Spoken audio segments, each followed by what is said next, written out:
Kada pomiješate hren i ocat, pitat ćete se kako je moguće da tako malo ljudi zna za ovaj trik. Ova jednostavna kombinacija krije više korisnih primjena nego što biste očekivali.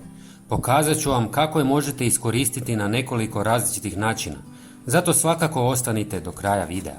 Za početak, uzmite svjež hren i naribajte ga što sitnije možete. Nemojte koristiti velike komade jer se kod finog ribanja oslobađa puno jači miris. Upravo zato svježe naribani hren ima puno intenzivniji miris od onoga koji je dugo stoji u hladnjaku. Dok pripremam hren, napišite mi u komentarima iz kojeg mjesta gledate ovaj video. Uvijek volim vidjeti koliko nas ljudi prati iz različitih krajeva. Kada ste naribali hren, stavite ga u posudu i prelite s 250 ml vruće vode. No prije nego dodamo ocat, dodat ćemo još jedan važan sastojak, a to je pola žlice cimeta. Sve dobro promiješajte i ostavite nekoliko sati kako bi voda izvukla intenzivan miris i prirodne spojeve iz svih sastojaka. Ako volite ovakve videe, svakako se pretplatite na naš kanal i svakodnevno ćete dobivati nove korisne savjete. Nakon što je pripravak odstajao, procijedite ga kroz čistu gazu ili sitno cjedilo. Sada dodajte 100 ml alkoholnog octa i sve dobro promiješajte.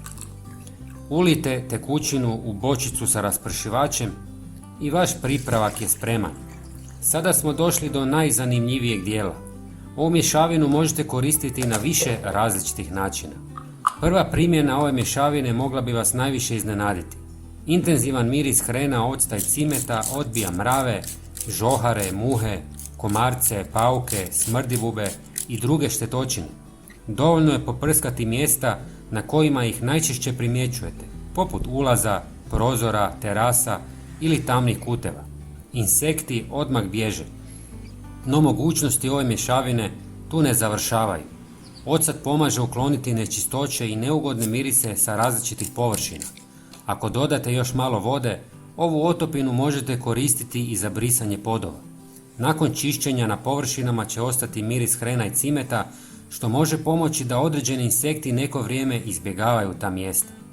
Postoji još jedna zanimljiva primjena. Ako izostavite ocat, ovu mješavinu možete koristiti za prskanje biljaka kako bi ih zaštitili od gljivičnih bolesti poput pepelnice i plamenjače. Ponekad upravo najjednostavniji recepti mogu biti i najkorisniji. Isprobajte ovaj pripravak i uvjerite se koliko je koristan. Pogledajte sljedeći video koji vam se prikazuje na ekranu. Hvala vam na podršci i vidimo se uskoro.